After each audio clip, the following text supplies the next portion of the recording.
that'll kill your channel way faster than anything. What is the point of doing this if it's not fun for you as well as fun for the viewers? Hey friends, Paige here. It's good to see you. It's always a good morning when I get to talk to y'all. I've been feeling nostalgic lately. This Paige Turner channel is a bit newer. I have just a handful of videos here, but a year ago I started my first channel, Our Moving Castle, a travel channel about exploring the country in an RV with my husband Justin. And so I've been doing YouTube for a year regularly. On top of the rest of my life, I run an online business. It keeps me pretty busy to begin with. And in that past year that I've been on YouTube, I have learned so much about video editing, about YouTube, and frankly about myself. And today I wanted to talk about a few of the biggest lessons I learned, things I wish I'd known going in. Let's dive in. The first thing is that video editing is so hard at first. It feels impossible. It feels like it's never gonna get better. But if you keep with it, it not only gets easier, but it can be something that you actually enjoy. You just have to keep learning and pushing through, and something eventually snaps. And I should have known this because I have a psychological research background. Yes, I'm a nerd. And there's this concept in learning psychology called the incubation effect. Essentially, you work on a problem, you work on a problem, you work on a problem, you can't solve it, you step away, you do something else, you come back, and eureka, you've solved it. You have this big breakthrough. We don't learn in a linear fashion. We don't get like 1% better at a time. You can stall out and be like, I am never gonna get better at this. And then the week ends, you come back the next week, and all of a sudden you're like 15% better, just magically, without doing anything. Something about the brain and the way that it chooses to learn when we're doing something else, that's really magical. And I think that's another reason why they say to keep consistent, keep making those videos, keep posting, keep trying to improve a little bit, but don't try to improve a lot, because I think if you keep showing up and you keep on trying, improving a lot just kind of happens. The second thing I've learned is that video editing is your friend, not your enemy.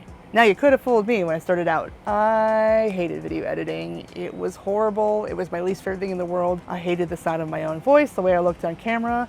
Actually did another video about that and how I overcame that. I'll link below if you're interested. But I actually got sick to my stomach when I first started video editing. I had no aptitude whatsoever. My first video took me about 60 hours to edit, and it is not a very good video. It is the worst video I have ever done. It's pretty simple and a little clumsy. I can see the problems with it now. But I kept with it, and not only did I get better, like I was just saying, but I noticed a shift in my thinking. When I first started out, I was like, how do I film this video so it's really easy to edit, so I don't have to edit it very much? And I would frame it in terms of that, like, how do I do this?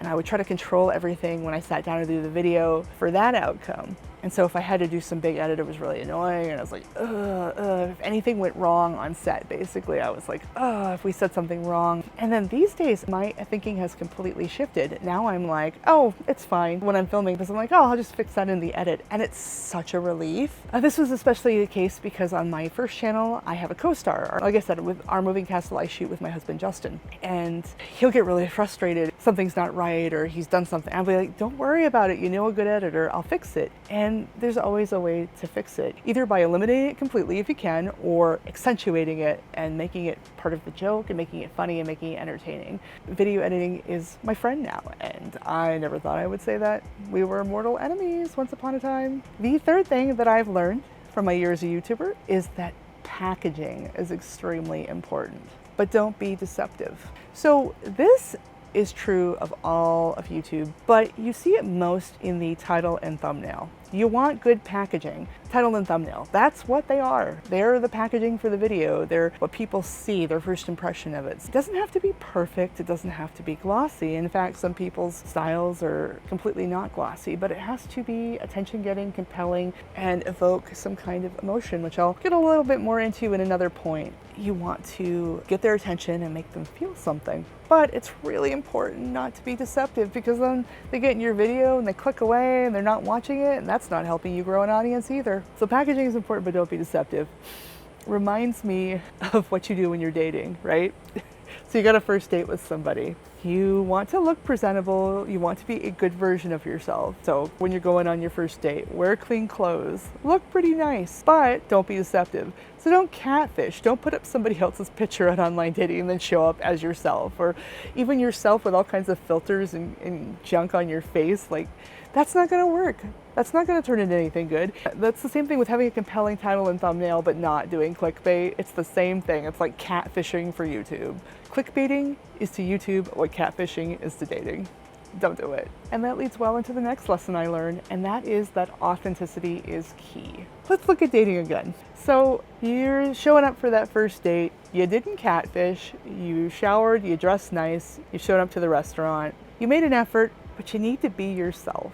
So there's this principle with dating, and it's called failing fast, that it's good to fail fast. So don't go on your first date and pretend you have different political or moral or cultural leanings than you do, just so that they'll go on another date with you. Because people will do this. They will lie about everything that they think the other person wants them to be. Just kind of go down the road because they're like, oh, I need to keep this person. I want to keep this relationship. And then over time, they end up with somebody that's not good for them, that they're not compatible with. I think the same thing can happen with YouTube. Be polished, but be yourself. Your imperfections actually make you more likable. And if you're constantly pandering to what you think your audience wants, if it's not authentic to you, you are gonna burn out so hard and so fast down the road that you're going to be making these perfect polished videos that don't reflect who you are. And it is honestly the worst way to do it. It's better to take a little bit longer to build up a following and to figure out where what you like to do and what your viewers like overlap. But trust me, it is worth it. You want that longevity, you want that happiness. What is the point of doing this if it's not fun for you as well as fun for the viewers? It's the same thing as being in this relationship where you're with somebody you're not really compatible with. Yeah, you're not alone, but oh boy, it's better to take the time and the energy to fail fast and to find the people who are right for you, whether that's with dating or with viewers. Plus, failing fast respects the viewer's time, which leads me to my next point, and that is that it is key to respect your viewers' time. So what does that mean? Well, a lot of times that can mean retention editing. People will get into fights over this about how much editing is the right amount of editing, when is something over-edited, when is something edited for children or for people with no attention span, when is editing so fast-paced that it is distracting, on and on and on. You will see so many fights about this. But there are some basic principles that are true. And frankly, you need to be engaging people somehow when you're on camera. And one way of doing that can be retention editing, which involves very distinct cognitive pattern interrupts. So changing up things on your video every so often, whether that's rolling some B-roll, playing a sound effect, changing the music, doing multicam and switching to another angle, doing a pull-in or pull-out shot. That's one way of doing it, through these pattern interrupts. Now, another way of doing it is via the arc of storytelling and natural charisma and joke telling. These are all viable ways of respecting the viewer's time, providing value, making things entertaining. The worst sin is providing no value. That value can be how to do something, told in an efficient way, in a way that's easy to understand and somebody can watch quickly and do the thing they want to do, or it can be via entertainment by making videos pleasant to watch, or it could be some mix of both. A lot of my favorite videos are a mix of instruction and entertainment, but the worst sin in being a YouTuber is when you provide no value, when your videos are boring or unhelpful or both. It's disrespecting the viewer's time. So I kind of think about that. I try not to beat myself up too much about it, but it's important to always be thinking about the viewer's time, whoever's on the other end of the camera. And in general, it's good to think about the psychology of your viewer. The next lesson I've learned is that psychology is everything. So I was talking about title and thumbnail as far as packaging earlier in the video, and I talked about the emotional appeal. Now, it goes a little deeper than that. It's a little more granular, and knowing this can really help. It's not just feeling something. Typically, the strongest and most effective psychological appeals you can make with a thumbnail are an appeal to curiosity, which means creating a curiosity gap, making them go, huh, what's that about? Or ask some kind of question. That question can be in your title, it can be in your thumbnail text, or it can be the combination of both, something in between, the mismatch or the way that they work together. But curiosity, like, oh, I need to figure out what that's about. Click. Another big psychological pull is desire. I want that. Ooh, oh, I want that.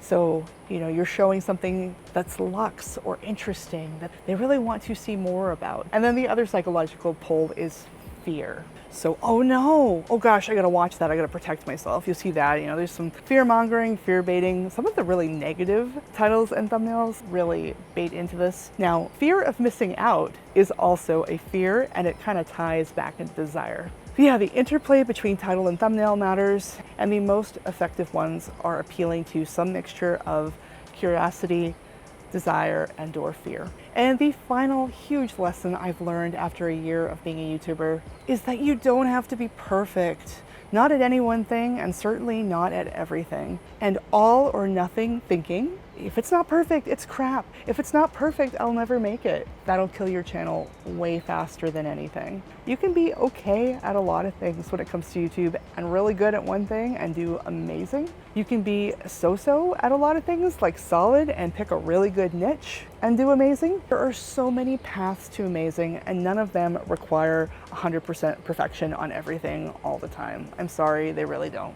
And frankly, authenticity is huge. It's likable, it's relatable. Aside from a very small handful of YouTubers who've been around forever, who have huge budgets, you're not a huge AAA movie studio. You're not. People are not expecting that level of production and polish from you. They just want to get value. You got to get their attention, and then you got to give them some value when they check you out, and then you're golden. Anyway, it's been great talking to you as always. Thanks for watching, and I'll see you in the next video.